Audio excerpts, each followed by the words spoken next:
Welcome back to Sunday Morning Cafe. Today we'll return to a theme of where individual resilience and national resilience, resilience for our country, intersect. To do that, I'm going to recap an article that I'd written in my blog, sundaymorningcafe.com, and then add some more to that. If you had read that article, you may remember that I told the story of how it was that my friend Angie, my sister in all things Bruce Springsteen, scored 2 tickets for us to go to the Tom Joad tour when it was coming through St. Louis in 1996. Well, so this wasn't the very first Springsteen concert I'd been to. I'd been to a couple others. And if you've been to one of those concerts, then you know that Bruce and his E Street Band, they wring every last drop of encore sweat out of their bodies. It's very common for him to grab a bucket of water and splash it on himself so that he can keep going. If you've been to one of those concerts, one of the amazing things about a Bruce Springsteen concert is he gives every last part of himself, including his physical strength. So on an appropriately cold January night, maybe a night kind of like today, Angie and I showed up for the Tom Joad concert. And when we got there, we discovered it was a very different setting. There was no band. There was just Bruce on an empty stage, on a stool with a spotlight, with his acoustic guitar and his harmonica. And that was it. It took me some time in that concert to begin to appreciate this spare and sparse performance. And it occurred to me partway through that the person of Tom Joad, who is that broken character in John Steinbeck's novel, The Grapes of Wrath, and the artist before me were morphing into the same person. Years later, I would read Springsteen's autobiography to discover why that was.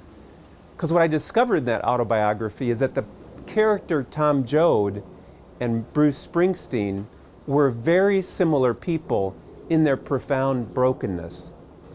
I also discovered in reading that autobiography that once again, Bruce Springsteen had left everything he had to give out there, every part of himself to his fans.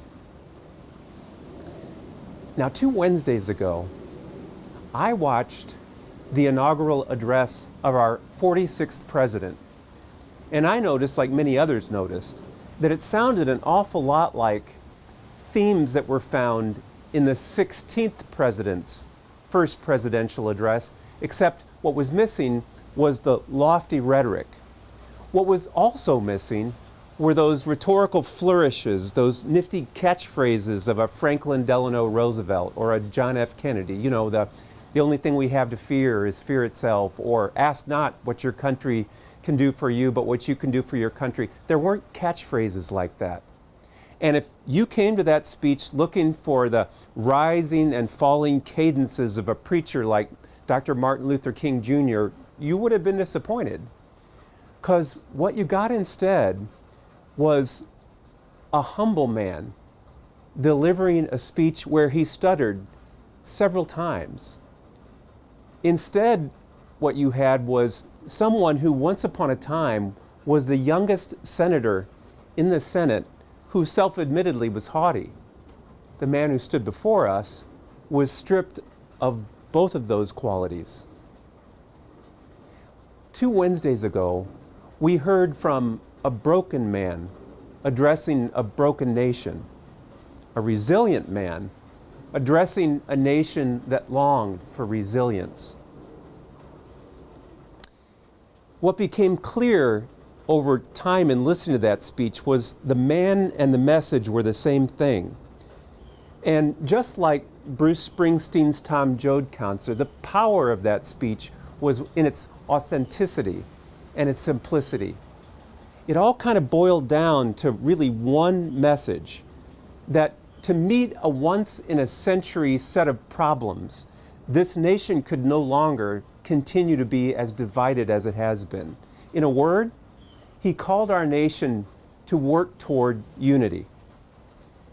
And on the surface of that, that can sound very simple and maybe even a little bit soft. A little closer scrutiny will show you that it's neither of those things.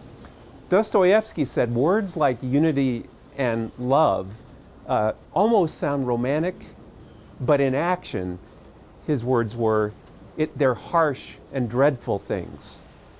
Now, for a living, I'm a counselor, I'm a consultant. You know that I give talks and that I do some writing, but I really spend an awful lot of my time working on that very thing. How can we help marriages, families, organizations find some unity? And what I've discovered over time, it is nothing like simple. It's really hard work. And it takes a disciplined commitment to a set of rigorous skills to achieve that goal. Now, rather than me going into a laundry list of what those skills are and maybe doing some training on those skills, I'd really like to just focus on maybe the most foundational skill of all in trying to build unity in our relationships and in our nation. To do that, I'd like to quote that 20th century mystic, poet, philosopher, writer, Thomas Merton, from his book, Seeds of Contemplation. From that book, he says, "We are bodies of broken bones. I guess I'd always known, but never fully considered, that being broken is what makes us human. We all have our reasons. Sometimes we're fractured by the choices we make. Sometimes we're shattered by things we would never have chosen. But our brokenness is also the source of our common humanity, the basis of our shared search for comfort, meaning, and healing. Our shared vulnerability and imperfection nurtures and sustains our capacity for compassion. We have a choice. We can embrace our humanness, which means embracing our broken natures and the compassion that remains our best hope for healing, or we can deny our brokenness, forswear our compassion, and as a result, deny our own humanity. You ever try to change somebody? If you have, then you already know. That's impossible. But if someone is supposed to change, what we can do is create an environment so that if they're supposed to change, we at least won't get in the way of that change, and we may even be part of that change and can move it along a little bit. What's that environment? It's exactly what Thomas Merton is talking about here. Providing a loving compassion for someone is the best way to change. Now, but here's a fact. It is impossible to do that unless you've brought that loving compassion home to yourself to accept your own brokenness. You cannot change what you don't love. That's the most true thing. It's the least wrong thing a person can say. You cannot change what you don't love. We've just passed that milestone of the new year, and for many people who share in the Christian tradition, you know Ash Wednesday's coming up.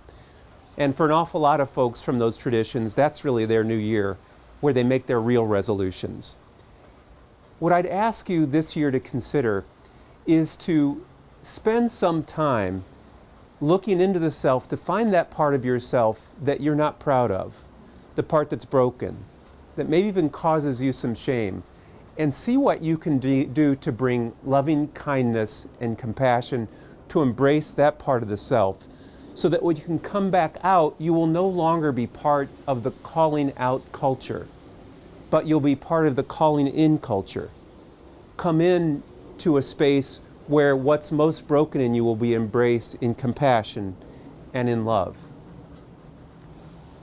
And that's the source of a profound kind of resilience that allows us to heed that call of our 46th president to finally begin that work of unity with one another. And that's my message for this week.